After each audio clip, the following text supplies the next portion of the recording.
What's up, guys, and welcome to Press A Repeatedly. Justin Tomasello here with Chris Gold. Hey, everybody. And rising from the depths of hell, Demon Spawn himself, Zool Edwards. Welcome, I've returned to claim my prize. Hey, what's up? You know how hard it is to wrangle a spawn of Satan to get him on your podcast? Listen, I got a lot of souls to capture, a lot of hell to rule over. But I make time for it, because you guys are my friends. We really appreciate you, setting aside some time to be on the show. Hey, it's my pleasure, and remember, the agreement is after the show, you return my soul back to me. That's the agreement. I've altered the deal. Pray I don't alter it any further. But my prince. Yep. Well, you must have burst out of hell today, because if you like us and you're living in the Northeast, it is hot as hell today. Yeah, that was my fault. Sorry, guys. Not that hot. Chris. I understand for you, Justin, you're an oaf, so it is always at least 25 degrees warmer for you than it actually is outside. But look, it was a pleasant 80 degrees today. That's not pleasant. That's not pleasant. Degrees. That's hot. It was pleasant. No, it was pleasant. I had to go to my dad's and do yard work today out in the blazing sun at high noon, sweating, complaining, screaming, crying. Nothing was stopping the heat from getting to me. Man, that legit sucks. One of the worst things for me in the world is yard work. If there is any chance at all that I can avoid doing yard work and not be out under the blazing sun, as you describe it so aptly, I will take every opportunity. But my needs are different from your needs. See, you don't like being in the heat. I don't like being exposed to the sun. I have very pale skin for those who haven't met me. And when you couldn't hear how pale he is in the audio form of the podcast. We all hear it, all right? That's fair. Yeah, you can just hear my pasty whiteness coming through. Yeah, I had to keep reapplying sunscreen today. Like, I don't do that much when I'm at the beach. Like, it was so just blistering. It was just melting off the sunscreen, and I would feel it on the back of my neck. And I hate being sunburned, so I was super cautious about it today. Oh, same. Nothing is worse in the world than being sunburned. It's a loaded statement. Tell me the problems of the world, and I will counter with sunburn. Yeah, that seems about right. Fair enough.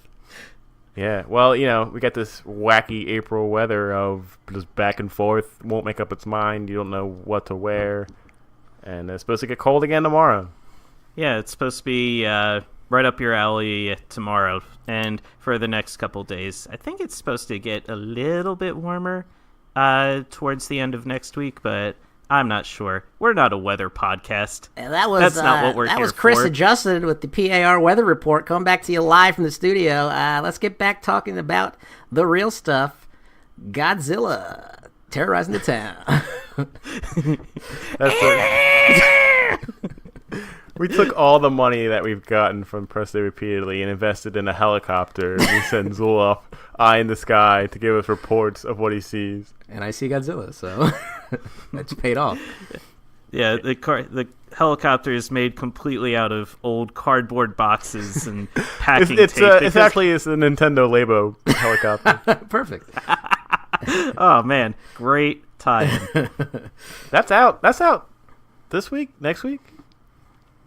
Next soon. week, I think. Yeah, very soon. Yeah. I honestly, it snuck up on me. I forgot that it was coming out. Yeah. Hate to be a total jerk, but I just don't really care about it, so I guess I haven't really been following it. To be as equal a jerk, same. I mean, it's just not our demographic. It's not something that we would really be interested in. This is something more for kids or parents who are interested in helping their kids learn how to build things and design different things. Maybe some hobbyist collectors out there who want to use the cardboard and create new and different ideas that aren't necessarily laid out in the Nintendo templates. For you and me, just like average people who want to goof around and play games, the Labo isn't really for us. So it makes sense that it wouldn't be something that we would really be keeping tabs on. Whenever I hear Labo, I always think Labo, Labo, Labo. Yeah, me too. Yeah. I want to see it. Like, I want to see how it works and, like, just feel it and, like, check it out. But I don't want to buy it, especially at that price point. I mean, it's for one game or whatever. I mean, I don't know. Yeah. Yeah, not my cup of tea. Word. Justin, why do we have Zool on the podcast today? I don't know. Well, I live here, goddammit. It was actually a last-minute addition. I asked him if he wanted to be on about, like, maybe a little over an hour ago, and wouldn't you know it, he said yes. Yep, that's the long and short of it. He said yes to the dress. So, actually, what we are going to talk about today is the idea of story in video games and how integral it is for a gamer to gamer. And the reason why we're going to talk about this is that the idea kind of got kickstarted for me with a lot of these early God of War reviews that have been coming out. And apparently, the story is really fantastic. It takes the series in a new direction with the new gods and everything. And it's got really great character development with Kratos raising his son. And apparently it's really something grand. And, the idea just thought in my head, like, if a game has a fantastic story, but not saying that God of War doesn't, but, if it doesn't have great gameplay or something, but the story's really good, is that still considered a great game? And I just kind of started spiraling from there. And Zool is a huge RPG fan. He knows a lot about stories, and Chris is here too. So I think we're going to have a really great discussion. I have things to contribute. I'm You important, damn it. Yeah, you play adventure games. They're all Yeah, story-based. adventure games, man. Yeah, And, there's visual novels. You played Dream Daddy that one time. Yeah, and of course the game that you think would be giving us money, but Life is Strange, the way we talk about that all the time. Man, we really should talk to those people at Don't Nod and Deck 9 and say, hey, cough us a little something. Just send, Yeah, you think they'd be desperate. sponsoring us or just something. send them the link to your 6-hour fucking Life is Strange podcast. It was not 6 hours. It was long. But it was good content, goddammit. All right, I'll give you that. Alrighty. Well, we've babbled on a lot already. What do you say we hop into What Are You Playing? What are you playing? And we'll start with our beautiful, lovely guest, Zool Edwards. Oh, thanks. Let's see. Well, it's been, I don't remember the last time I was on, but I actually haven't been playing too much. I've mostly been playing Monster Hunter World since January. That's pretty much exclusively what I've been playing. I mean, it's been talked about on this show a lot already. But whenever somebody's on this show, I get filled with a boiling rage because you always badmouth it, and I'm just sitting there shaking with anger. and I'm here to tell you that game is amazing. You heard it from the horse's mouth. Well, yeah, finally, you've had months and months to stew on it. Hear people talk about what a complete piece of shit the game is. And Okay, to be fair, it's not like we don't like the game. We did talk a lot about things that we don't like about it, but for the most part, everyone still loves the game. It's true, yeah. yeah, man, he's calling us out. I'm actually glad that you're on, Zool, because a lot of the stuff that just came out recently with that Spring Fest and the Devil Joe DLC. Yeah. As far as I know, of us, I think you're the only one who's experienced any of that, so maybe you could Maybe spill the beans. Maybe Dave has, but I don't know if he's played lately. But yeah, so let's see, April 6th they released the Spring Blossom event. So I guess they're going like the MMO route, kind of like releasing just random events like in the hub town. So the hub town is like there's like flowers everywhere, and all like the guild people are wearing like flowery bug suits, and like the music changed. There's special meals and stuff, and they re-released all the old events, so you can replay all of those. Excuse me. And so it's fun. It's a cool MMO, get everybody together kind of experience. I really like it. I don't really see anything wrong or bad downsides with it or anything. Not much to talk about. It's just a cool little thing. I'm glad they're doing periodic stuff like this to keep people interested in the game.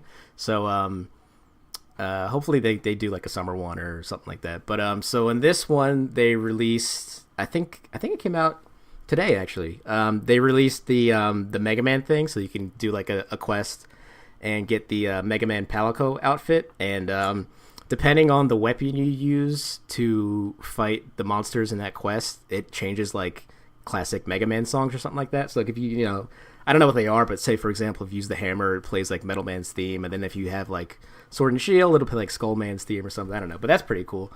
I think. Do they have little guns that fire pellets and go Pop, pop? So I don't know if you remember what they have the Palicos throw little boomerangs, and I think when they throw the little boomerangs, it makes a Mega Man pellet sound effect.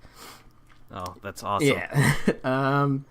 They also are going to release a Devil May Cry thing. There's another Street Fighter thing planned. They got a lot of content coming out, and so yeah, Devil Joe came out too, which is one of the old monsters. He started Monster Hunter Tri, and actually the first time I downloaded it, Justin was just walking by and he looked in the room and he's like, "Oh, you're fighting Devil Joe, huh?" And I'm like, "Yeah," and I'm thinking in my head "Oh boy, I'll show him how good I am at Monster Hunter." And then he just completely just wiped the floor with me, and Justin was like, "Well, good luck," and just left. I was like, "Damn it!" It was brutal. It was the equivalent of a bully grabbing your head and keeps dunking you underwater, and you just can't get out of it. It was rough. I was pinned against the wall, and he just kept running into me. I was like, "This is not a good look." No, Justin, it's when the bully is dunking your head underwater, and your crush walks by and sees your head getting dunked underwater. That's Wait, I'm Zul's crush in this scenario? I'll never tell. Sorry to out your secret, Zul. That's all right. It would have came out sooner or later. It's the internet. It was bound to be digging up somehow. So yeah, they keep adding new stuff. I like the new content they add. It's still a lot of fun to play. There's still a lot of people playing online, a lot of SOS flares going off, and a lot of just people posting quests and stuff like that. It's whenever I do matchmake and just try and find a room, every room is full, not hard to get into, but I join a room easy, it's quick, and every room has a bunch of people in it. So I'm glad people are still into it. But yeah, that's pretty much it. I mean, it's so I don't know if it's my favorite Monster Hunter game. I don't know if I've done the background history of me in Monster Hunter. I think I did one of the podcasts, but I played a lot of them for a lot of time. I haven't counted this new one yet, and we didn't factor in all the hours, but I think it came up to 33 days of Monster Hunter against all the games I played, which is a lot. Yeah, it was over 1,000 hours. Yeah. So yeah, it's a good amount. I still think Monster Hunter 4U on the 3DS is my favorite, but this one is very good. Really? I always thought the PSP one was your favorite, because I remember you played the absolute crap out of that game. I did. So that game definitely has a lot of flaws, just because the hitbox detection in those games was terrible. An enemy would whiff you completely, and you would still take damage. And it look back then, when I first got it was great. But having the quality of life stuff now, and all the progress that they've made in the series, going back and trying to play that again now would be like a nightmare. I don't think I can do it. I'd probably be terrible at it again. But yeah, that game I think that game I probably spent the most time on. But Monster Hunter 4U, I don't know. I mean, coincidentally, adding up to what we're talking about later, that game had a really good story for a Monster Hunter game. It was, yeah, the black dragon thing that was attacking everybody. Yeah, and then there was cool characters too. You got to meet you actually got to talk to your handler for the first time basically, and she kind of helped out in the quest, and you were traveled to different towns and stuff. I don't know, it was really cool. I liked it a lot. But yeah, Monster Hunter World, I think I'm rank 68 or something in 170 hours or something like that, which is, I look online and people have 800 hours in that game, and I don't know how they do it, but but yeah, I'm still playing that a lot. Awesome. Yeah. What else? So I remember a couple weeks ago you were talking about that terrible game, Legend of Legacy. Yep. And I briefly played that. I'm not going to get into it, but I walked in your room and I was like, let me see how terrible this game is. And then I think a half hour later, I walked back and I'm like, here you go. It's that bad. It's so terrible. But the same company who made that game also just released a new 3DS RPG called The Alliance Alive. And you said to me, you're like, oh, that's written by the guy who wrote the Suikoden series. And I was like, yeah, but, Legend of Legacy sucks. And then, but I looked at some videos and, read some reviews and stuff, and it looked pretty cool. So I picked it up, and I really, really like it. It's, very old-school JRPG. It's, turn-based. It has a pretty simple story, demons and humans are fighting, and the humans are trying to beat the demons and stuff. But, again, talking what we're talking about later, I really like the characters. They're really cool and unique. There's one lizard man who uses a giant axe, and you can change their name. So I named him after my D&D character. And nice. And he's just awesome. I don't know. He's just a big dumb guy, and I don't know, something about that archetype I just really love. There's not really a whole lot to say about the game. It kind of has that same Legend of Legacy, Final Fantasy II battle system. So the more you do attacks, the more arch you're able to learn, more attacks you're able to learn and stuff like that. And you don't gain experience points the traditional way. So after battle, you'll just gain HP or SP or whatever, and then your stats go up as you use different weapons and stuff like that. But yeah, I got it whenever it came out, 2 weeks ago, a week ago, or something like that. I already got 12 hours in it. I'll find myself just, if I don't feel like playing Monster Hunter or I'm just sitting in bed, I'll just pick it up and play for an hour or two. It's pretty good. It's pretty good to play it digestible in little chunks. The story's not super complicated, so if I come off it for a day or two and go back into it, I'm like, oh, what am I doing? Where am I? I'm like, oh yeah, go to this town and talk to this guy, or go to this town and help this guy do a quest or something like that. It's really good. I really recommend it, which is surprising since the last game they had was a real stinker.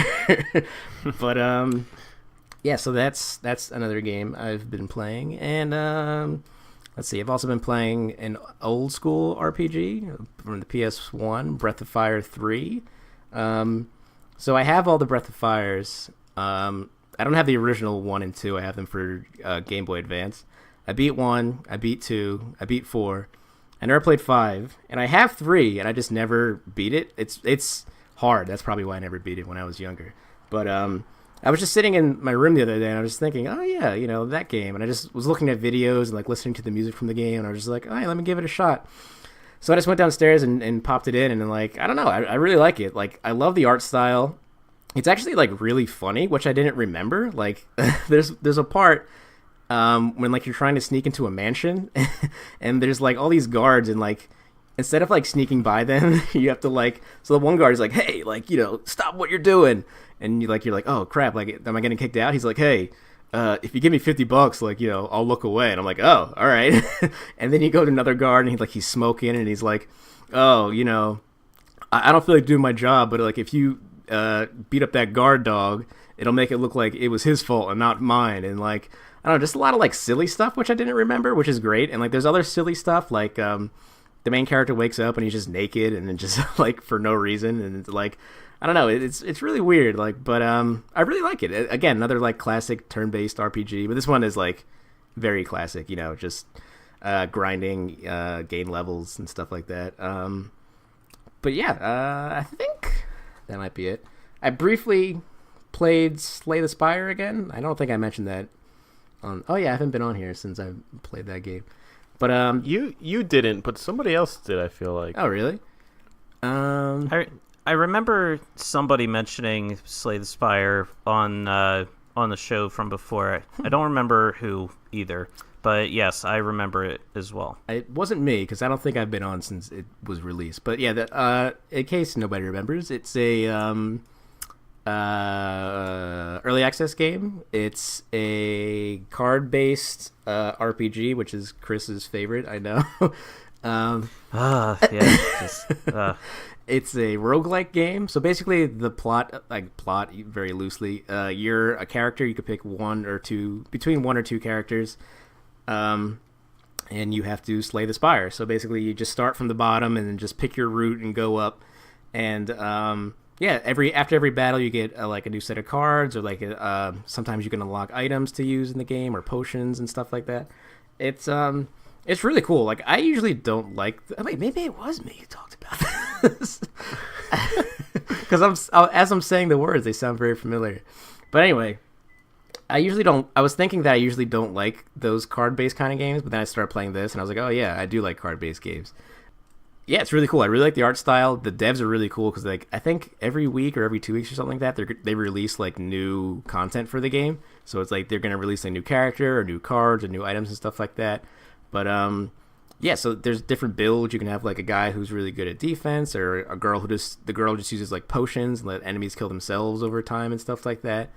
Or yeah, I don't know. I don't really know what to say about the game. I just really, really enjoy it. Like, that's another game where it's just like, all right, I'll sit in and pop in for like an hour or two and see how far I can get. It's also really hard. I've never once slayed the spire yet, and I've played for like 12 hours. I can definitely. So the last time I played, there was only 3 floors. I can always beat the first floor pretty easily. Second floor is touch and go, but like the farthest I've got is like maybe like a quarter of the way through the third floor, and the enemies are so hard, and my cards are never good enough. But I don't know. Something about it just keeps making me want to go back and play it again and see how far I can get. So yeah, I really like that game. But yeah, when I've heard people talk about that, they really seem to like it and have a lot of good things to say about it. So, it's cool that you're playing it. Yeah, and it's on Steam. That is on Steam. I don't think it's on anything else because they just released like content so like steadily. Like, I don't know if that system would work for like another system. I guess I don't know, but maybe when like everything's done and like they're complete, it'll come out for other systems. But yeah, it's really easy. All you need is like the mouse basically, because like. You click on a card and drag it on the enemy if you want to use it on the enemy, or drag it on yourself if you want to use it on yourself, and like, click potions and stuff. But it all flows like very smoothly and nicely and stuff. It's very, very good. But I can't think of anything else I've been playing. He's trying to stretch his time as much as he can. No, I was thinking. So yeah, I guess that's it for me. Monster Hunter, Slay the Spire, Alliance Alive, Breath of Fire. So yeah, I'm ready to pass the torch. I will pass the torch on to Chris Gold. What are you playing, bro? Oh boy. All right, so this has been a bit of a busy week for me. Unfortunately, I didn't have too much time to really play anything new or interesting this week. I did dive back into Minit for, a minute, and I decided to try out, because once you beat the game, you unlock a sort of a new game plus mode of the game, so I decided to give that a try. And it's just the same run as before, but there's all new different challenges to the game. For instance, the biggest challenge is instead of having 60 seconds per life, you now have 40 seconds per life. Oh, hell no. Yeah, that makes things a lot more difficult. A lot of the enemies that you have to defeat and the puzzles you have to figure out, the solutions and the items are in different locations than they were from before. So, like, the map layout is itself the same, but overall the challenge is it's really, really increased significantly. Especially losing that 20 seconds off the timer is just such a major challenge to overcome. You don't understand, like, when you play the game the first time and you have the full 60 seconds, you think, 60 seconds, like, that's not great, but it's something. You really appreciate that time when you only have 40 seconds left to traverse anything. especially like before, you usually were able to complete any one of the given tasks that you had to do. Like when you first start the game, you have to kill these 5 different crabs to unlock coffee. And this is at the very, very beginning of the game. So if you consider that spoiled, then shame on you. But at the start of the 42nd run, the second run they call it, quote unquote, these crabs are concentrated on these 2 different screens. On the 42nd run, they're spread out across like 4 or 5 different screens. And one of them is actually hidden in a place that you wouldn't ordinarily think to look. So once you discover where that crab is, you're like, okay. So you go back, and then you have to real quick run, kill each crab, run to the next screen, kill the next crab. And by the time you get to the guy who gives you the coffee, you've got maybe like 1 second left on the timer. Like this run gives you just barely enough time to complete all these tasks. It's a little frustrating. I mean, it's still fun. Overall, I'm still enjoying the game. And again, this is a second run, so this is a special challenge that's presented for people who are out there and are looking to challenge themselves while playing the game. So it's entirely optional. You don't have to do this to yourself. I don't necessarily recommend doing it to yourself, but it's, Minit is still a really fun game. I mean, Justin, I know you had started playing the game. You might be talking about it a little later. Zool, I think I think it's a fun game that you could enjoy. I recommend you pick it up. Minit. Okay. Yeah. Yeah. No, I watched Justin play it the other day. It looks pretty cool. I really like the art style. It reminds me a lot of Undertale. Yeah, it's very Undertale-ish. Like I said last week, the style of it reminds me a lot of Link's Awakening, too. Mm-hmm. This game definitely wears its influences on its sleeve. Yeah. Really, really a big fan of it. Unfortunately, again, not a lot to talk about this week. Yeah, sorry, fellas. But next week, things should be different since we've got one of the biggest releases of the year coming out. One of the most anticipated game for me this year, God of War. Mm-hmm. So, man, I'm so pumped for that, especially after the reviews that have been coming out. Oh man, the hype is real. Sounds good. Oh yeah. All right, Justin, what are you playing? Yeah, and don't feel bad about not playing a lot. You know, this happens a lot on the pod where things like work and life get in the way, and Yeah, you know, I'll make sure you're not punished too hard. You're just a failure. It's fine. I understand and accept. As long as you Lord. understand that and that you're okay with that, and you can't sleep at night because you're just so stressed out about how much of a failure you are, Then hey, everything's fine. Then hey, we did our jobs. Yeah. Man, then I am knocking it out of the park. Oh man, this podcast just got sad. Welcome to. It's all a joke. It's all a joke, ladies and gentlemen. All right, we are back. We had to stop Chris from crying for 20 minutes. I'm fine. I'm fine. Let's just go. Let's go. Let's go. Let's go. Yeah. So yes, you are right. I have still been playing Minit, and you know I am still liking it. It's definitely starting to get a little challenging, I think, for me. It's hard because there are. What's great about the game is that there are so many places to explore, but a problem with the game is that the way it's set up, where you only have 60 seconds to move around, it's kind of hard to explore. It's going to be a lot of repetition of like, I've been here before, but I want to make it a little bit farther this time. And for me, like I was getting in positions where I'm not quite sure where to go yet. So like if I go one way, I'm like totally guessing that maybe this is the right way to go. And then like I'll hit a wall with it where I need an item to move something that I don't have yet. And I'm like, oh, well, I just wasted a run because I went the wrong way. But I guess it's more of like a trial and error thing, and then you learn that, and you have to try to go a different way. Some of the enemies actually are getting a little tough. There are these little like white, well, everything's white, but like these little like people with swords that move in really unpredictable patterns, and you know the range of your sword is very short, and it's kind of hard to actually hit them. and they move unpredictably and they move kind of quick, and I found myself dying to them a lot, more often than just dying from the time running out, which was surprising. But I did just find a move where you throw the sword.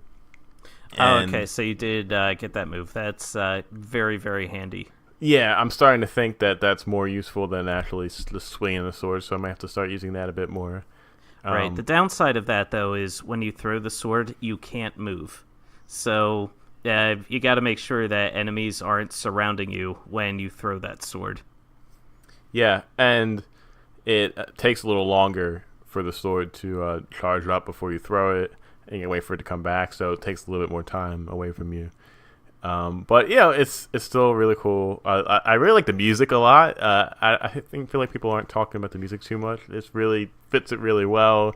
It's like this nice up, like, cheery adventure music that kind of just really works with it. I like the duck character thing. I don't know what he is. If you go on the game's page on Steam and you scroll down a little bit, there's a little animation of like the main character like fighting the enemies and stuff in like this rough kind of sketch style, and I loved it. It was awesome. Like that really got me into the whole style of the game. So check that out if you haven't seen that yet. But yeah, that's cool. I'm not too far into it. I still got a little ways to go. So definitely playing some more of that. Like Zool, I have been looking for just a nice RPG to sink my teeth into because I love playing them. And a lot of recent stuff I've just been striking out a lot, I feel like. Lost Sphere was a game that was on my top 5 most anticipated. And it's just, I haven't given it a fair enough chance. I'm only a few hours in. But like I kind of hate the characters, and it just feels super like generic, and I'm just not really getting into it. I should play it a little bit more because I bet it opens up later, and a lot of things that I've read online, people actually really seem to like that game a lot. Even more so than I Am Setsuna, and I really liked I Am Setsuna, so I gotta get back into that. But anyway, I've been playing Chrono Trigger, and that's just really been hitting the spot for me, like directly. I don't know what it is.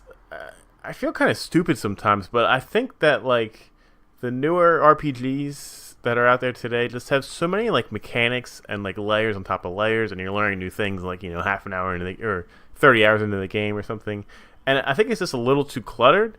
And I really appreciate the simplicity of like the classic RPGs of like Super Nintendo era and stuff, and of course the turn-based battles. And I never got tired of that, and I feel like the whole genre has tried to move on and expand and do something new, and for the most part people seem to like that a lot. But I don't know, I just really miss just kind of being able to like master the system early on and then kind of go through the game and like just work your way through it that way, and not have to keep like learning different new things like as you go on and on and on and on and on. And I kind of miss that.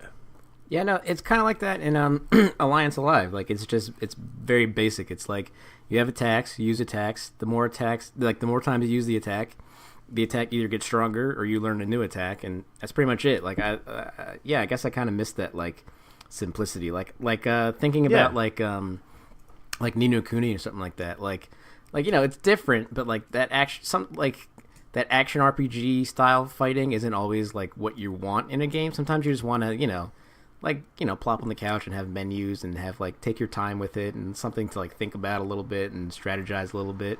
But I didn't think about that, but that's good. It's a good note to how simplistic it is. Right, yeah. I don't think that simplicity should be seen necessarily as a negative thing. I feel like it is a lot now in like game reviews and stuff. Of like, this is just kind of nothing new that we've seen before, and like it gets boring after a while. And I don't necessarily think that's a bad thing. Like I think it's nice to have a game where you can just kind of you master it on kind of early, and then just kind of just adventure and watch it unfold. Like for certain games it can get repetitive and boring, but I think for an RPG, like not at all. I don't think. Like if it's a solid system and solid game and like a strong story and strong characters, then it doesn't have to be super complicated. Yeah, I feel like a lot of the the idea behind the development of like all those new systems is we want to introduce mechanics that haven't been done before. We want to try to make the RPG genre a little bit more role play, where you have to instead of drinking this potion, you have to cook these meals, and instead of having to make these meals, you have to grow your own food to make the material to put the food together, and then it will give you an extra 5 hit points. And it's like, no, I just want, don't bog it down with so many details. Those those mechanics are fine and all that if you want a more granular experience, if you want to get into the nitty gritty. But yeah, you play an RPG, you want to dive into the story, you want to save the world, you want to feel like a badass, you want to kill these giant, larger-than-life monsters. That's the whole point. That's the experience that people should be focusing on. And I feel like nowadays, RPGs, most of them have kind of gotten away from that for the most part. I don't want to say yeah, there are certainly some exceptions, but certainly during the SNES and even up through the PlayStation and the PS2 days, a lot of those RPGs were really fun and enjoyable because they focused so much on making sure that the gameplay itself was streamlined. For sure. Yeah, I mean, definitely.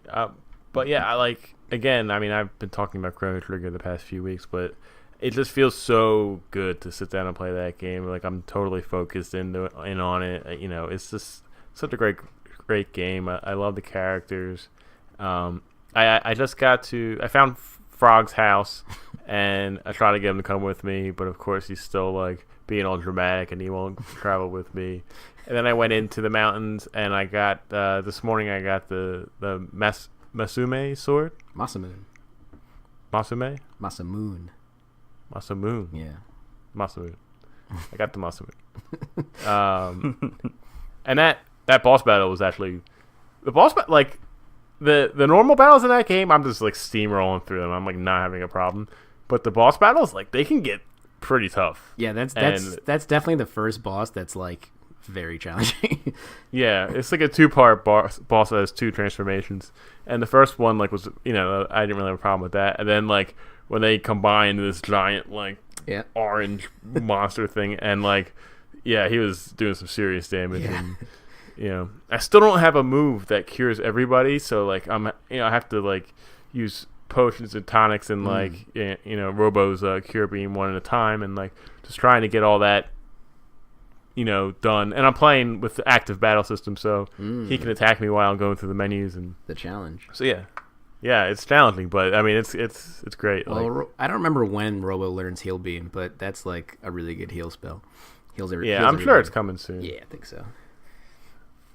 And this week that was it for me, except for one other game, which we will get into in the Indie Arcade. Indie Arcade. If you remember, last week Chris hashed his master plan and gave me Getting Over It with Bennett Foddy. Flawlessly executed, might I add. I'll give that to you. Getting Over It. Well, how do I explain this game? It won't take very long because there's not much to explain. You are a pretty chiseled dude in a cauldron, and you emerge from the cauldron with a fireman's axe, and you can move the axe around with the mouse, and that is the only movement and only button input in the entire game. You don't even click the mouse, you just move the mouse, and it moves his arms and the axe, and then the axe will latch onto the ground or a tree or a mountain for some reason, and it'll help you kind of have to redirect off of where the axe landed to get over these obstacles. The problem is that the controls are purposely horrible, and the game is built to just frustrate the hell out of you. If you accidentally nudge the axe, even the slightest inch against the tree or whatever you're trying to climb, it acts as if you completely threw your entire weight into the axe throw and will launch you backwards like all the way down. Like if you've been climbing something for a while, it'll send you back to the beginning, and like that is like the game's purpose, is to keep having you start over. And it, as Chris read in the game's description last week, it is a game purposely made to piss you off, and I gotta say they did an excellent job. I gotta say, that sounds incredibly frustrating. Yeah, it is absolutely a test of patience, extreme frustration. But in the spirit of the podcast, I'm going to try and shed some light on this baby. And I gotta say that I like how the game is presented. So once you get over your first obstacle, there's no music in the game. It's just the sound effects of this guy grunting and going, and then that's the sound of the axe swinging around and like clanking into a stone or the tree.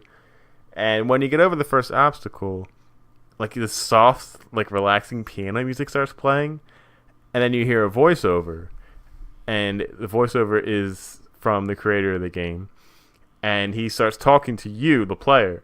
And you also see like subtitles on the bottom of the screen of what he's saying while you're still playing. And he's basically telling you, like, starting over is one of the toughest things anybody has to do, and it's incredibly frustrating. I remember when I was a kid, when I did my homework one time and I accidentally deleted it all, I had to start over. Or when I wore a really nice shirt to a wedding that just got dry cleaned and I immediately got food on it. And like he just starts rambling through all these horrible things about starting over. And he literally tells you, like, this game is going to really test your patience. And if you've had a bad day today, or you're just angry for some reason, don't play this right now. Like, go relax and then come back to me later. Like, I'll be here waiting for you. And like, I don't know, I kind of liked that, like, direct, it's almost like a support from this guy talking to you and being like, yeah, look, this is really gonna piss you off, and if you're in a bad mood, like, you're really gonna hate it. And if you're not, maybe if you're in a good mood, you'll only hate it like slightly less, but you'll still maybe keep playing. And I found myself kind of keep going just to get another like sort of audio cutscene, if you will, of the nice piano music, and like to hear what the developer was saying. And the next one I made it to, he actually started talking about a previous game that this game was based on called Sexy Hiking, which is basically the same thing. And he was talking about the concept of like these B games that are made out of like mostly like kind of like tech demos, but like they're really rough on purpose, and just are made to really just frustrate the player, and like they're not good games basically.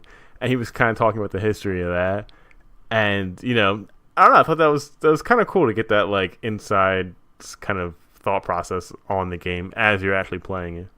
Okay. Were there any moments where like you made a ton of progress and then you just lost like just everything? Because I've seen in some gameplay videos where like when something like that happens, like some supposedly quote unquote relaxing music will start playing, and Bennett Foddy will try to say something reassuring. And pretty much 99 times out of 100, when I've watched somebody play these games and those moments are triggered where it's like the calming music and Bennett's trying to reassure you, the player has always lost their minds. Like, it has never worked, and they're like cursing out Foddy as he's talking to them. Did you have any moments like that? I've had about 1,087 moments of that playing. Like, I think the very first part of the game is like you're moving across like a level field of like stone, and then your first obstacle is this very narrow, like dried out tree, and with a couple branches on it. And like the first branch is like a little hard, but not too hard to get over. The second branch is like it's at like the top of the tree, so there's really nothing for your axe to like hook onto to help you get over it, and it is just so frustrating. I fell off like a million times, and I think the first time I fell off of that at that point was when the first voiceover came on. But yeah, oh man. But then I figured out you can actually move the axe like directly, like imagine if you were holding the axe to your chest, right? But the axe part of it, like the metal part, is at your feet, and you kind of like push the axe downward and lift yourself straight up. You can almost kind of jump that way, and that kind of like helped me get over that part, and then I started using that as a technique a little bit. But the game is just, it's obviously not a good game. It's meant to be not a good game. It's incredibly frustrating. I didn't make it that far. I didn't play it that much. But, you know, unfortunately, there's really not that much more to talk about it because I've basically said everything about this game. I think Butch was telling me that he was watching a guy play online, and a little bit later on, like, you see a snake on the mountain, and if you put your axe on the snake, like, you would think the snake would help you bring you over the mountain, but he just brings you all the way back to the start. So I'm sure there's a lot of that stuff in the game, and yeah, if I kept playing it, I probably would be throwing my monitor out the window. Well, I'm glad you liked it so much. I mean, liked is not the word I would use. Tolerated, maybe. Stretch for a silver lining. However, Chris. Justin, wait, before you say it, I just want to mention real quick, getting over it. I don't know how you feel about this, but getting over it with Bennett Foddy is going to be at this year's Summer Games Done Quick. And it is scheduled to be completed in 2 minutes and 20 seconds. Yeah, Butch told me that he watched a speedrunner guy beat it like amazingly quickly. And I'm sure if you like play forever and memorize the best place to put your axe, and like, you know, I guess you could do it. And I you know, it's impressive. Like, hey, good on you for not killing yourself trying to figure that out. Yeah. All right. Well, let's get this over with. Well, Chris, any faithful listener of the podcast will recall that a lot of the times that I've given you a particularly great game to play was with the assistance of some friends. Oh, no. And this week was no different. Because as I was playing... I knew you were going to collaborate with someone this week. I knew it. Hey, I didn't even ask to. This gift was given to me. And as I was playing Getting Over with Bennett Foddy, Butch walked into the room, and we started talking about, you know, the game and the speed run and everything. And he said, "You know what you should give Chris." Oh, no. And I said, "What?" And he told me about this game that I have never heard of before and showed me some videos. And it was one of the best gifts I could ever receive. Because, Chris, this week you will be playing from itch.io Fish Out of Water. Fish out of water. You play a fish trying to turn off a lever.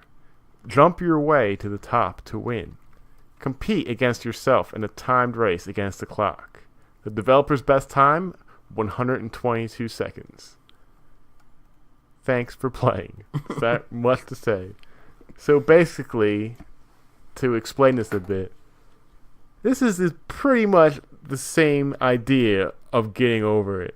You play as a fish out of water that can do nothing but flop around. And you have to try and get over obstacles and get to the end goal just by flopping. And it was a great counter to Getting Over It, and I cannot thank Butch enough. And Chris, if you thought your master plan was not going to come back to bite you in the butt a little bit, well, you were wrong. I never expected that there would never be pushback against Getting Over It. I knew there would be some pushback. You were due for something like Getting Over It with Bennett Foddy. You had like a string of great, like so many great games in a row. You were way overdue. I don't know about that. Again, we've had this discussion. You got Astro Bears Party. Yes, but with the intention from you of that being a horrible game. Okay? And I think right before that, you gave me Rabbi Ribby, which was just incredibly uncomfortable game to play. For whatever reason. This looks like garbage. Oh, hell! Look at this. Look Not what you've only done are we to unified in this podcast, but we will be unified in playing the same experience of this B-roll game of Look what you've done flopping to my around. precious monitor, polluting it with this trash. Ugh. Look at this. Oh God, it's everywhere. Oh, this looks awful. I hope you like fish. I do like fish, but not in this manner. Well, while you flop on that, what do you guys say we take a quick break? And when we come back, we will be talking about story in video games.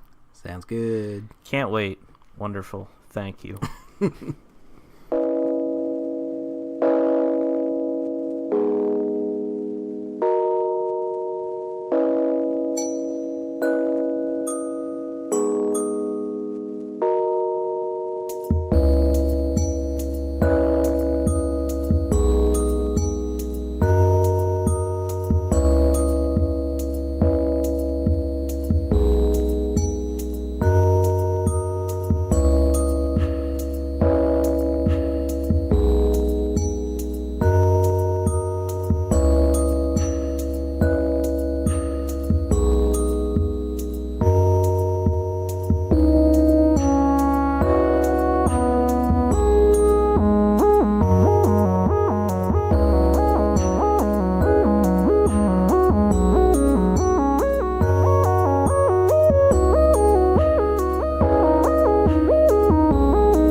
Welcome back to Press A repeatedly, or as we are calling it now, PAR After Dark.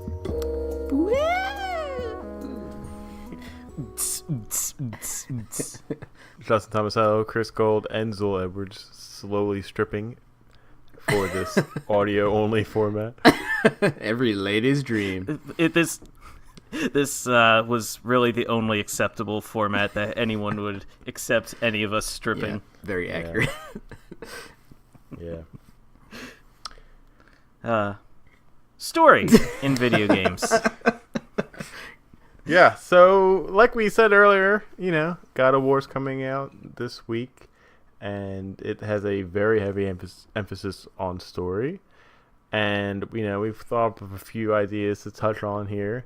And I think the first thing that I wanted to talk about was how important, in general, to you is story in a game. When you rank it with other story game aspects like gameplay, music, art direction, where do you rank story, I guess is what I'm asking, of everything that a game has to offer? I guess for me, it really just I guess it's a little bit of a cop-out, but it just depends on the type of game that I'm playing. If I'm picking up a Mario game like Super Mario Odyssey, I wasn't really so much concerned with the story of that game, and after playing it, neither was Nintendo. That's fair. It's not like... Sick burn from Crisco. Don't sue me, Nintendo. I love you with all my heart. But story has just never been a big deal in a Mario game from the very beginning up through today, because it's all been about where it should be for a Mario game, the gameplay. Compare that with something like I don't know, something like, for example, one of the games that I played lately that really resonated with me was Celeste. And that's a game that I had picked up because it was, I thought it was a very challenging game. It reminded me a lot of what Super Meat Boy would be. But the story of that game just really took hold of me and really just moved me. I loved the idea of her just, needing to climb this mountain, for Madeline, the main character, to climb this mountain to prove something to herself. The characters were all very deep. I thought the story progressed along very nicely. I was able to take several different readings from it, which, if you may remember from when I talked about the game when I had played it a couple months ago, it really stuck with me. And I don't know, I feel like a game like Celeste, the gameplay itself is extremely difficult, and I feel like Celeste is the type of game that I would have given up on very quickly if it was literally just like, oh, here's a new room to play, here's a new room to explore. For example, they would have just thought of this, Slime Son. Slime Son is very similar to both Celeste and Super Meat Boy in that it's kind of like a room by room, go through, complete this room that's extremely challenging, and you'll progress onwards to the next room, and so on and so forth. And the challenge just gets harder and harder, and it can be very, very frustrating in terms of gameplay, but you get better the more times you try. And Slime Son, it didn't really stick with me. I didn't really keep playing Slime Son so much, but I kept going with Celeste. Even though the gameplay was different, I feel like the story in Celeste really pulled me in and is what really motivated me to keep going, whereas Slime Son didn't really have all that much story going on behind it, and it didn't really give me any motivation to really keep going. So some games I feel like it's important and it's a really great motivator to keep you playing, but other games, again, like Mario, the story isn't really such a big deal. For me, I'm a big RPG guy. That's like pretty much the only games I play, or not the only games I play, but like if I had to choose between any game to play, I guess for the rest of my life, it would be an RPG. JRPG, WRPG, pretty much anything with a good story I'm into. XRPG, the porno version. Don't get me started. Also, I'm starting my own side podcast. Press X repeatedly. Ooh, there you go. I'm trying to sell this idea of audio-only porno to like all the big porn sites, but no one seems to really want it. I think it's an untapped market, man. It's like out there. I guarantee you there's a market for it. Yeah, we got to expand our empire, Justin. You're investing in cardboard helicopters. we got to expand more into into the realm. We got to grow our You're base. giving away all our ideas. We got to keep this stuff behind the curtain. What are you doing? But yeah, so like I was thinking like, so RPGs are basically like story-driven games with like gameplay kind of like not put to the side, but like we were saying before, like it's simplistic. It kind of it's like I don't know, like it's not like quick twitch, like have to be on the edge of your seat, like Dark Souls kind of fighting game or Monster Hunter style game. It's like you pick your moves, you tell your guys what to do and stuff. But I was thinking that. So the story probably isn't the number one thing for me. It's usually the characters. Like I know we're probably going to get into this a little bit later, but for me, like if I had to play a game with like a mediocre story, but like I really, really like the characters or like want to see like if they have a good dynamic with each other or like, they react well to their surroundings or like, or just, interesting or funny or thoughtful, then that makes me really want to play a game. So like I was thinking of a game that like, so I guess my favorite game of all time, or favorite RPG, I guess, is Skies of Arcadia, and the story in that game is pretty. It's actually like cookie cutter JRPG generic. It's like, so you meet a mysterious girl. She tasks you with finding like 7 mysterious stones, and you have to get them all before the bad guy does and destroys the world. It's like it doesn't get more generic than that. But the thing is, the 3 main characters are just like so charismatic and like likable, and like their interactions with each other are so like human and like genuine. Like it seems like, I don't know, a little bit cheesy, but like the way they just talk to each other, they feel real, like they feel like real people. And like seeing them go to different lands, like other people haven't explored, and how they interact with the inhabitants there and stuff, it just keeps me so engaged every time I play that game. It's just like I don't know. Every time I play, I find something new about like their interaction with each other, or subtle like ways they like make fun of each other or joke with each other. They just feel like real people, like friends. So stuff like that like keeps me very, very invested. So yeah, I guess overall I would pick story over gameplay pretty much like 99% of the time. But again, like Chris was saying, like there's little exceptions. Like Monster Hunter, for the most part, doesn't have a story. It's like go here and kill this guy because he's terrorizing the town. So. But I love those games. The gameplay in those games is what keeps me coming back to them. But yeah, for the most part, I would say like 99% of the time, I prefer story to gameplay, but I prefer characters to story, if that makes sense. Yeah. But what about you?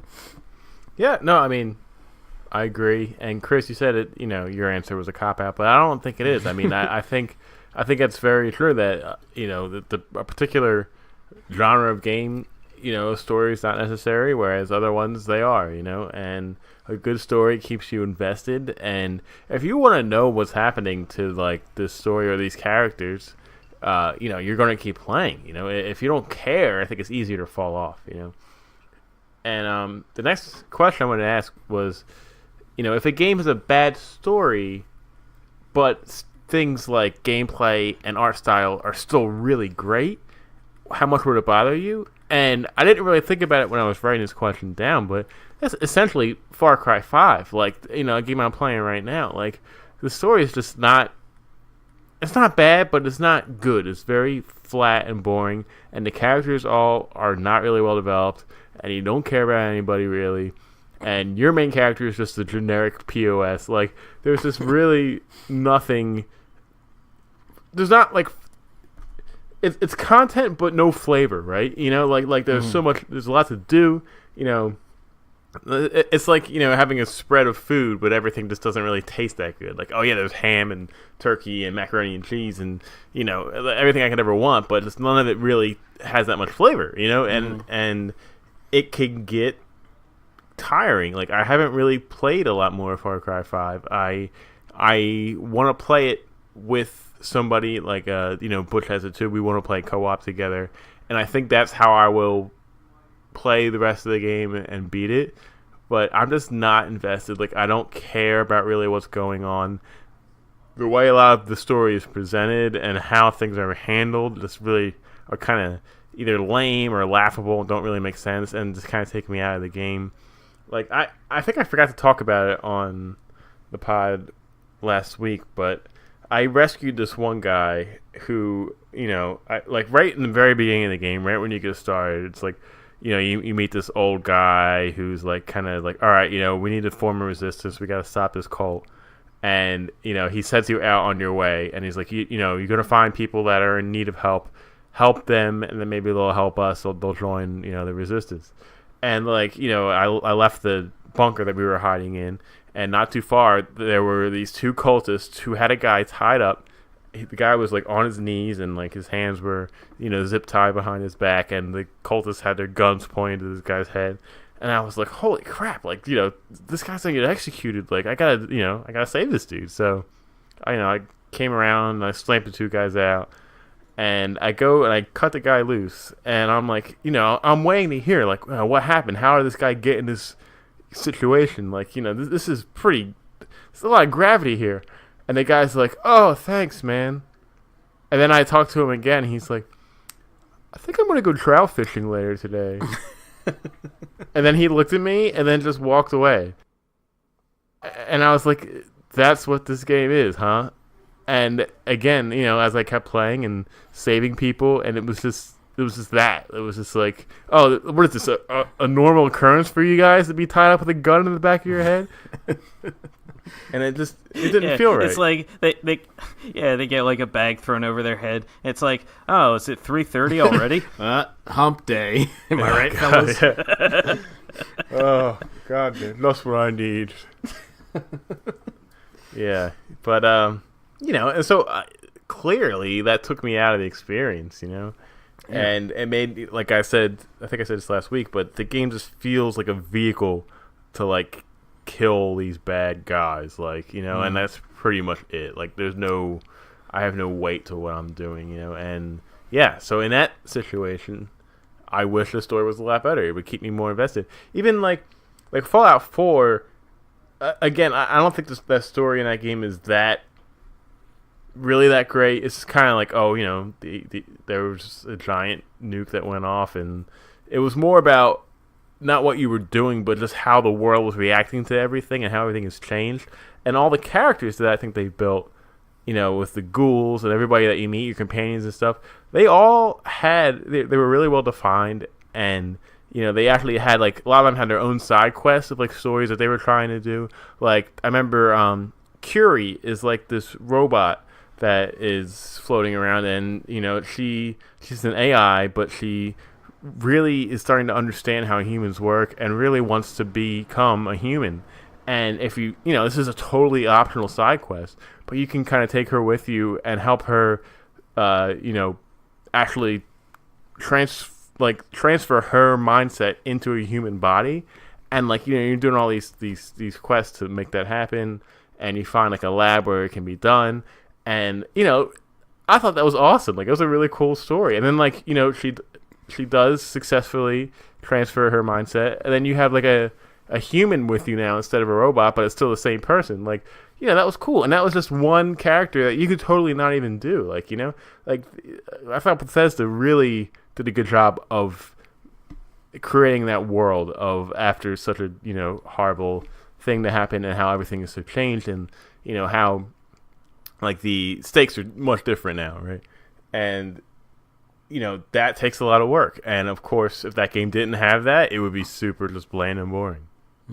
Yeah, another quick Bethesda thing, like Skyrim, like that's another game that just, like I said, every time I'm actually not playing Skyrim now for the first time in a very long time, but that game is like, the story is very generic. It's like, dragons are taking over the world, but like you said, like the little interactions, like you go to one town and meet one person, or just walking down the street and just like see like a random encounter. Like, they're very good with like peppering in like little like mini, like just small character arcs or small like adventures and stuff to keep you invested and stuff like that. So like, I feel like in Skyrim especially, like the main story gets overlooked like so much. Like, I've only actually truly beaten the last boss in that game once when I first played the game, but every time I go back and play that game, like I just don't care enough about the main story to go back and like go through it all again. But like, just going through and like just seeing, like, because I've played that game for so many hours, but I still know that there's stuff I've never seen in that game, which is like insane to me.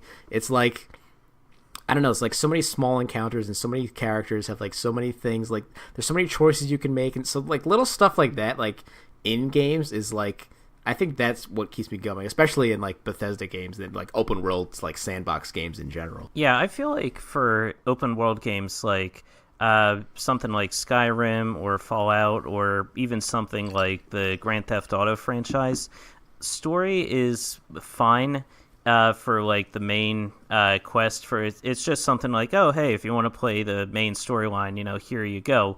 But the whole appeal of those games, the whole idea is people want to go into these worlds and just explore and create their own stories. So the whole idea of the open world games is you plant these little seeds along the way, and you as the player discovers them and says, oh hey, I wonder where this goes, and you just kind of make your own adventure, or you follow these different side quests. It's something like Breath of the Wild, where they were really unique, is they managed to make the entire game feel like it was sort of a build-up to the ultimate final confrontation with Ganon at the very end of the game. Yeah, by saying, like, pretty much at the very beginning, it's like, all right, your objective now is defeat Ganon. And you're like, well, I'm not ready for that. May as well just run around and do all sorts of side stuff until I'm ready. But that is really the only exception I can think of with a true open world environment like that. Like, story matters, I guess, if you want to get to the end and beat the final boss and do all that. But yeah, an open world game, you just want to go in there and you want to mess around. You want to have a good time. For sure. Are there any games that come to your guys' mind that are all pretty much like strictly based on the story and having a good story? Oh, sure. There's, I guess in the past couple of years, I played What Remains of Edith Finch. There's Tacoma. Pretty much any of the great adventure games that I've played and I remember playing from when I was younger. Again, Indiana Jones and The Fate of Atlantis. So every chance I get to talk about that game, I will take that chance. All those adventure games, just by design, they have to be designed around a really, really good, compelling story with really interesting characters that make you keep coming back. Justin, I remember you had given me for the indie arcade the game Memoranda to play. Right. And that, I remember talking about that. That really didn't pull me in. That really, the story didn't really compel me all that much. The characters were unique, but they weren't necessarily interesting. And, for an adventure game, that's a dagger. Because an adventure game doesn't really have anything else going on there. They might have puzzles here and there that pop up that you have to manipulate a few things here and there. But for the most part, there really isn't a whole lot to the gameplay to those games. They're all about story and character. Same thing with visual novels, like the Ace Attorney games, some of my favorite games ever. And that's specifically the reason they're my favorite games is because of the story and the really just wacky out there characters that do not act within the bounds of the law whatsoever. This is not a true law game, any of those games, but it's still fun. It's still a great time. And those games don't really need heavy gameplay elements, just as long as they've got a good, compelling story to back them up. Yeah, I was gonna say the Ace Attorney games, like visual novel games, and that I haven't played it, but you guys were talking about it before. That Doki Doki Literature Club game, I guess the compelling characters and story are kind of what keep you going, along with the weird stuff to go along with that game. But right, I think visual novels are definitely. It's in the title, novel. It's like it literally has to have a good story because all you're doing is clicking. Again, I love the Ace Attorney games like you do. So again, they're just good stories. Like Phoenix Wright is a good character, and like Maya and Mia and all those characters are really compelling and interesting, and the twists and turns of the cases and stuff like that. But beyond that, I can't really think of any games that are just they have to have a good story. You know what I mean? Because even if there's games that are kind of like that, like an RPG, for example, it's the selling point is this dramatic, sweeping, epic story. But if you're not into the story, I feel like there's other things you can kind of latch onto to kind of get into it. Maybe you really like the art style or you really like the music. But I think visual novels are probably the only genre that has to have a good story, because what else are you doing if you're not invested in the story? Maybe that's the only one I can really think of that has to have a good story. Yeah, you both said it. I was going to say the same thing, but the visual novels and the walking simulators, they definitely, because if you don't have that, you got nothing basically. And Chris, you brought up earlier in the podcast, but Dream Daddy, I wasn't really ever going to really play that game, and then you assigned it to me for Indie Arcade, and I was like, all right, I'll give it a shot. I'm not a big fan of the visual novels, but I'll go into it. And they just did such a great job of the characters, especially just really feeling for yourself and your daughter. If you don't know, the whole story is that you're kind of raising this 16-year-old daughter who's or maybe she's 18. She's getting ready to go for college, and it's your struggle of getting ready to have to let her go, but also you're moving and you're meeting these new people that are in a town, and it's a very positive game, which I think is really nice. like, yeah, there's some weird stuff that can happen, but overall, it's like just a very, I guess, like a progressive, like a happy, story. And it really kept me hooked. Like, I wanted to know what was going to happen with my guy, and like each of the dads that you can date are all very different and are into certain things, and you can, see what when you hang out with them, you get these different mini games that kind of relate to what they're into, and it can go a plethora of different ways, and it really hooked me. And of course, again, Life is Strange is the same way. Like, when I started playing that game, I was like, oh, I don't like this. Like, I'm not doing anything. I'm literally just walking around and interacting with like things that I can read. But as the story started going, and as I met more characters, I just got more interested in them, and I started to relate to some of them, and I started to care about them. And then like things started ramping up in the story, and like by the end, like I was like on the edge of my seat. And without that, like I would totally have stopped playing that game, instantly. Yeah. Yeah. All right, let's see. This is an interesting one. Has a bad character ever turned you off from a game? Like, this is a character that's so bad and so annoying that you literally just didn't want to play the game anymore. So, when I was playing Tales of the Abyss for the 3DS, Zool and I literally talked about this week, but the main character, Luke, is such a whiny bitch. He is so annoying. He's like a spoiled like prince thing, and he questions every single like motive and object that you're going to do. He complains about everything. He blames everybody for everyone else's for his problems, and he's just so irritatingly annoying.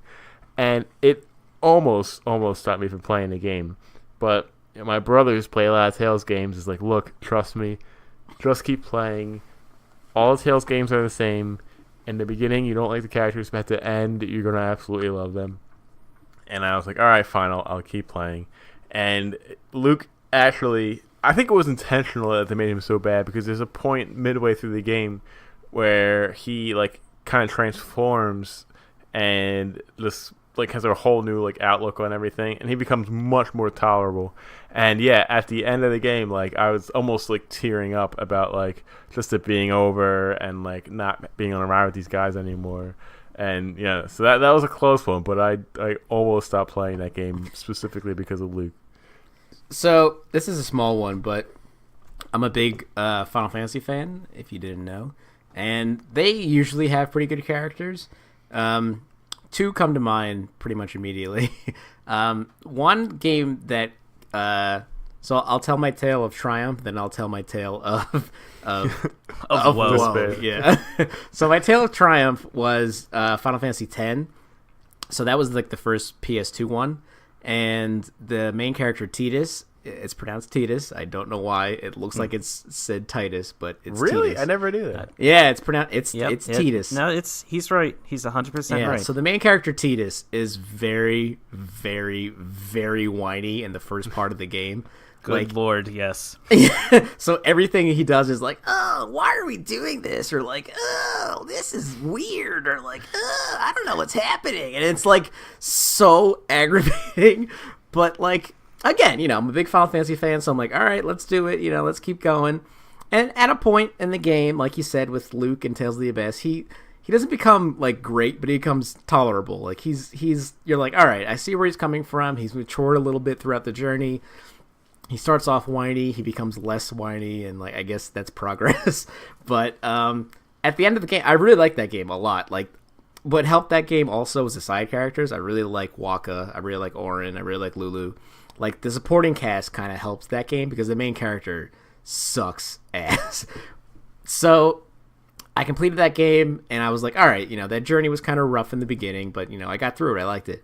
Another game that I did not complete because I hated every single character was Final Fantasy 13. So the main character, Lightning, is just, like, so, like, generically, like, flat and like tough girl, like, oh, I don't take no crap kind of stuff. It's just grates on my nerves. And like, then you have this other kid guy Hope, who always talking about his mom and he's so annoying, and this other guy named Snow, who's like always talking about fighting people and wants to protect his girlfriend. It's just like every character on that cast is so annoying. I was just like, I can't do this. Like, plus the story was so inane and like ridiculous. Like, so in that game, like it just kind of drops you into the world, and like you literally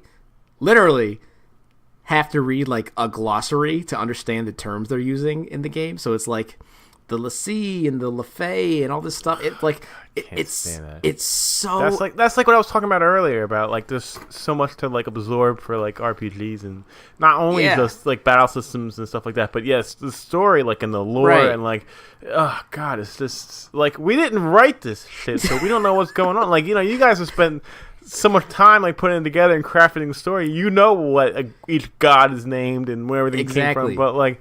Yeah, oh, like God. there's so much backstory and so much history and like so much like, oh, so the LaCie and the LaFay are at war, and then this happened and then that happened. So that on top of the terrible characters, on top of the crappy combat system, and on top of the like everything else about that game, I got maybe like a generous like 4 hours in, and everybody says, oh, it gets better like 50 hours in, the game opens up. I'm like, dude, like if the game, if even one character was like, well, there's one character that's kind of likable. He's like a black dude that has like a little mini chocobo in his afro. That guy's kind of cool, but I remember that guy. Yeah, but he was not enough to carry the rest of that shit cast. I'm sorry, they were terrible. It was so bad. So yeah, so those bad characters definitely kept me from experiencing that game. Like, I don't know if it got better, and I really don't care. But apparently it made like 2 or 3 sequels, so I don't know. Maybe enough people liked it. I don't know. Yeah, it turned into like its whole mini franchise. Yeah, I mean, well, Final Fantasy 15 was going to be Final Fantasy Versus 13 before the studio changed direction, so I don't know. Yeah. Off the top of my head, like you, Zool, I can think of 2. And I'm really glad that you got me on the train of thought of the Final Fantasy series, because one of them is also a main character, and this one comes from Final Fantasy 12. I knew you were gonna say. Yep. Yeah. And that's Vaughn. And he's barely the main character, like, though. You know what I mean? Like, he's like the main focus from like the very beginning. From the very beginning, yeah. But like Ash and Balthier kind of become the main characters after a while, and Bosch. Like Van and Pinello, like they're the main characters like in the beginning, but they don't do anything later on. It's really weird. Yeah, maybe it's the game is like trying to trick you in the beginning to like weed out like, oh, you know, the true fans will power through this bullshit and get to where the game is actually enjoyable. Yeah, that is so crap. Oh my god! Like, yeah, it's I've talked about it before. I'm pretty sure on the show where like my quintessential example of like just a terrible melodramatic moment in a game that completely took me out of like the immersion was when Vaughn was I think like they're exploring the dungeons in the castle, and they come across Balthier is I mean, he's the one who's imprisoned in the beginning, right? It's been a while since I played. Oh no, Bosch is the one in prison. Bosch, that's right. Captain Bosch, because Vaughn has that whole the Sky Pirate. That's right, because Vaughn later in the game has that whole section where he's trying to convince people that he's Captain Bosch. Captain Bosch von Rossfar or whatever it is. Yeah, whatever. And like Vaughn is like, he's just like, I didn't like his character. He's just, again, very, very whiny and like, blah, blah, blah. And then that moment where they meet Captain Bosch, and at that point, everyone thinks he's a traitor to the country. Spoilers, he's not. And Vaughn like jumps on his cage, which is literally hanging over a giant chasm, and he's like swinging on the cage, and he's like screaming at Bosch. He's like, what, do you want to join us so you can betray us like you betrayed your country? And he's like screaming at it, and I'm dying laughing. I'm like, what is this? Like, what are you even doing, dude? How are you even going to get back from there? I was like, oh god, just I hated Vaughn so much. Yeah, Just Vaughn is terrible. thinking about him just makes my blood boil. I Another hate character. kids in RPGs. Like I can't stand any kid character. Oh, Just- like you could have stopped talking after in RPGs. no, yeah, that's no, like I don't know if it's related to that. I can't stand kids in real life either. But like I just oh god, they all just drive me crazy. I remember you telling me about the hungry kid in Lost Sphere who's always Oh my god, wants lunch or whatever. so annoying. Like just say anything else. Give me one sentence where you're not mentioning food in some form. Yeah, I can't let this topic go, though, without mentioning probably my least favorite character in any video game ever. She wasn't the sole reason I hated this game, but she was a giant chunk of it, and that was Fee from Skyward Sword. Yeah. Man, what a... just, by design, a bland character, but this still... didn't even, like, they gave her nothing. And from a gameplay perspective, she was so useless. It was like, oh, the camera would pan up to, here's the solution to the puzzle, and then she would pop out of the sword, Master, I think there's a 78% chance that that's the solution to the puzzle. And I'm like, thanks, Fee. I never would have figured that out if you hadn't been there. She contributed nothing. She was just bland. Like I don't remember anything about like her character, things that like she liked or enjoyed. And what I don't understand is there people who, when they defend Skyward Sword as a quote unquote good video game, which it is not, They talk about how, like, oh, but at the end when, spoiler alert for anyone who hasn't played Skyward Sword, skip ahead, like, a minute. At the very end of the game, when Fee is, like, locked in the Master's Sword for the rest of time, and she's like, well, I'm never coming out of the sword again. I guess this is goodbye. Thanks for all the adventures and all that. People defend that moment as, like, wasn't that so emotional? Didn't that, like, rip your heart out and, like, make you cry tears of like sorrow? I'm like, no, I was on my feet applauding. I was like, thank you, go away, stop angrily talking. clapping at the television screen. Stop talking, stop telling me how grateful you were to be with me. Just be imprisoned forever, please, and thank you. Oh man, I just So conversely to that, my favorite Zelda game to this day still is controversially Twilight Princess. I love that game. That's my absolute favorite Zelda game. I know a lot of people don't like it, and I understand why. The beginning is slow, but again, I like story in video games. I like character development in video games. I don't relate to those people who don't like it at all. I love that game. It's not my favorite, but I really enjoy Twilight Princess. Yeah, I agree with you, Zul. It's not my favorite personally, but it's certainly like one of the more enjoyable Zelda games. I think especially like for the 3D Zelda games, it's good. I mean, it's fine. Yeah. I still rate Wind Waker above it. Breath of the Wild is fantastic. Skyward Sword can take a flying leap. You know what really pisses me off? I'm sorry, Zola, I'll get right back to you. But it's fine. I get so angry when people talk crap about Twilight Princess, especially because it's what everybody wanted. Like, the GameCube came out, there was this tech demo of this dark, gritty Link fighting like a dark, gritty Ganondorf, and everyone lost their shit. And then the Wind Waker came out, and everybody went crazy. It's like, oh, this isn't what we wanted. This is cartoony. We want dark. This is ridiculous. We don't want this. And, of course, the game came out, and everybody loved it. And then they got the dark, gritty Zelda that they wanted, and now they're complaining about that? Like, I don't get it. Yeah. No. Zelda fans are a rational bunch. Yeah. The Zelda cycle, man. It's that.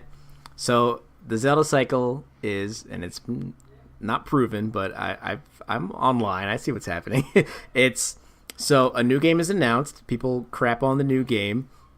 The new game comes out.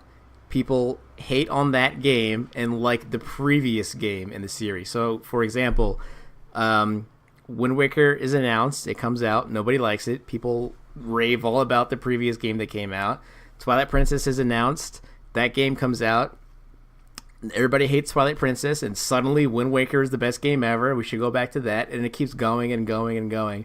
I think the cycle was broken with Breath of the Wild, but it felt like that was the trend. Like every new game that came out, people hated, but they loved the previous game, even though they all hated it when it first came out. It's very weird. It's the same thing with Sonic the Hedgehog. It's a thing online. You can look it up. But it's true, yes. Yeah. So anyway, yeah, Twilight Princess. Like the thing that got me into that was Midna, and like, you know, her, like, she starts off annoying and snarky and like mean, but then as you know, continue and learn about her, like, I don't know, I just got really invested in her character and their relationship, like Link and Midna's relationship. Like, I just like how they focus more on like story and character in that game than in previous games. Because in the old games, it was kind of like, all right, Link, you know, go out and do your thing. But that game had like a really strong emphasis on like narrative and story, and like all the little villagers or whatever. Like, you know, you'd have to go out and wolf Link and like and sniff them out and find them and stuff. And like you saw Link like living in the village in the beginning of the game, and like getting to know the people around him, and like when the twilight came and stuff, and like how it affected them, and how like when he transformed into the wolf, like how they didn't trust him anymore. Like, I don't know, I really liked all that stuff in that game, and like, I don't know, that really, like, I don't want to say like resonated with me, but like I really liked it. I don't know, I really enjoyed that part of the story aspect of Zelda for like, yeah, me too. Mm-hmm. Not for like the first time, but for like, you know, it seems like they definitely got more into it in that game than like any other game previously, I think. Yeah, they took a lot of risks story-wise with Twilight Princess, and I feel like some of the risks really paid off. You know, some didn't. I mean, it's not a perfect game, but I really liked a lot of the directions they took with the game. I'm with you 100% with Midna. In fact, Midna's easily my favorite companion character. Oh, yeah. In the games where Link has a companion. Yeah. Like, she actually has personality. She grows like attached to you, like, noticeably. Yeah, she's just fantastic. I love Midna so much. And Twilight Princess just has some of like the best like cool moments in the game. Like when you're freaking oh, what are you doing? When you're fighting the Bulbin captain on the bridge of Elden, oh, yeah. and you knock his fat ass off, and then Link just like rears back on opponents. Like, yeah, it's like this amazing epic action pose. Oh man, that gets me pumped up every single time, man. It's just such a cool shot. I love it. Totally. So I have a few more questions here, but I mean, I think we kind of indirectly answered them with some of the other questions. So unless you guys have anything else, any final thoughts, I think that might wrap us up here. Yeah, I think so. It's kind of funny. I just realized this whole topic got spurred on because of God of War, yet up to this point we've gotten through this discussion without mentioning God of War even once. So I will say, in anticipation of playing God of War, and based on everything that I've heard so far, it sounds like the story is super well developed for the God of War games, and it's really interesting. Like, I love the direction that they're taking with the franchise, because I mean, yeah, I love the God of War games. They were some of my favorite games during the PS2 era, but the gameplay, yeah, was getting a bit stale. And when the gameplay gets stale, you have to reinvent things to go along with it. And the story itself was, I mean, it was kind of cool, but it was like not that great. I mean, it was just, oh, the Greek gods have betrayed you, so you have to like kill them. I mean, that's cool in and of itself, but yeah, it just didn't really have too much go like, oh, here's a god. Oh, Kratos, I'm going to stop you. And he's dead. Oh, Kratos, I will stop you. And then he's dead. It feels like this game, when it introduces, Justin, I know you don't like kids in video games, but everything I've heard so far and read so far, Kratos' son, Atreus, is not a hindrance in this game like most companion characters are in other games. He's really well developed. He's very useful in combat, both as like in distracting enemies and also in helping you take enemies down. The gameplay has been completely revamped. The dynamic between Kratos, this irredeemably vile person who has committed horrible atrocities in the name of his own personal vengeance, having to reconcile his own past with trying to be a good father to this kid. Like, that's a really interesting dynamic. For everything I've read has said, like, they managed to pull it off. They've knocked it out of the park. I feel like a lot of people say, like, a lot of the criticisms, like I was listening to Patrick Klepek talk about his review of the game on Waypoint. They were saying, like, he felt like it didn't go enough into, like, his backstory, and they didn't talk too much about, like, oh, where's Kratos' mother factor into all this? And I mean, those are questions worth asking, but the questions that the game does ask answers really satisfactorily, and I feel like this is going to be a really, really amazing experience, both from a gameplay perspective and from a narrative perspective. I cannot wait for Friday. Yeah, to your point, it's what I've heard that made me really interested was that I was expecting this game to be like a reboot, right? Like, here's our version of Kratos and what's going on. But that's not true. Like, this is the Kratos from those first 3 games. Like, this is like later in his life. All that stuff still happened, and that is really interesting to me about however they're going to work that in. And again, with Atreus and everything. So yeah, I'm excited. I haven't played the first 3 games, but I'm really looking forward to trying this out and like really just diving into this experience that, I mean, on all accounts, this seems like a really lasting one. Any thoughts, Zul, on anything God of War related or no? Not on God of War. Like, I've only played the first one briefly, and like, I'm interested in, like, what you said. Like, I'm interested in like the new story and where they take it. I'm way into Norse mythology. That's like my bread and butter. I love everything about it. So hopefully, but as you all know, wouldn't be a Zul appearance if I didn't mention The Witcher, and that story and character together. Geralt Rivia is like so cool, and that's because I played that game. I played the 3rd entry in the game and had like no knowledge about it, and then I went back and read a bunch of the books and played the 1st and 2nd game, and like, I think just because it was such a strong character and such a good story, that's what got me invested in it. And I think they really knocked it out of the park on that one. I really don't want to get into it again because I always talk about it, but it's just amazing. Like, the things they did are unreal. That's a great part to end on. It's basically like that you played this game. Maybe this will be cool, and you just fell in love with the story and the character so much that you just went back and played more of the games and learned more about it. Like, I mean, that's what you want. That's what a good story is going to do. It's going to leave you wanting more.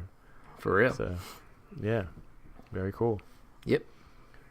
All right. So, if you guys don't have anything else, I think that's about going to wrap it up.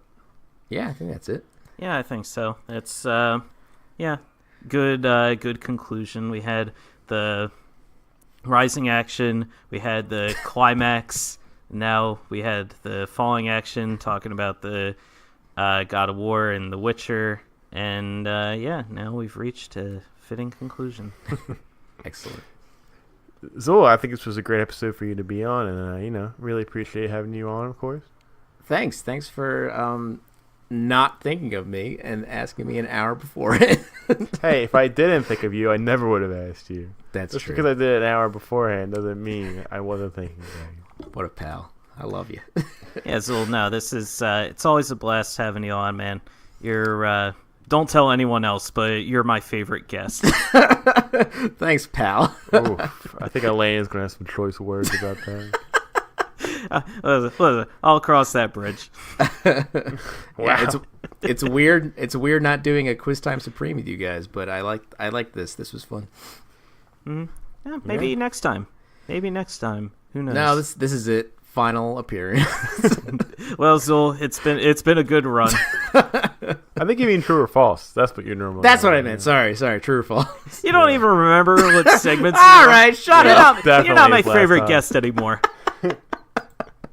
Fair enough. Get out of here. Go home. All right, we're getting out of here. That's all for this week. Remember, Press Play repeatedly posts new episodes Tuesdays on iTunes, Google Play, Podbean, YouTube, and Spotify. If you like what you hear, please take a moment to rate and review the show, or tell your friends about us. It helps other people find the podcast and will really help us grow. And thank you to all who have rated, reviewed, and subscribed so far. We love you. You can follow us on our Facebook page or on Twitter and Instagram. We are at Press A Repeatedly. I'm at cgold113. Justin is at oaf7724. And Zool, you cannot find anywhere as he is off the fucking grid. You can email us any questions or comments at parpodcast@gmail.com. That's parpodcast@gmail.com. That's all for this episode. Chris, Justin, and Zool signing off. And remember to embarrass your worthless foes as you triumph over them in arm wrestling. Press A repeatedly.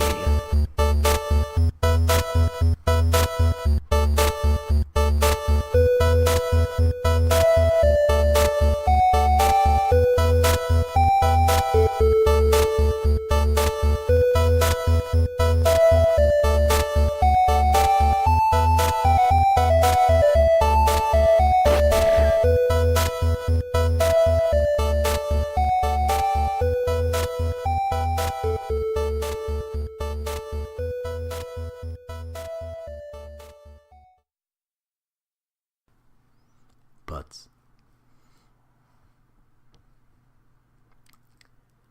I said butts. I hope they caught it. Do I hit stop now? Stop.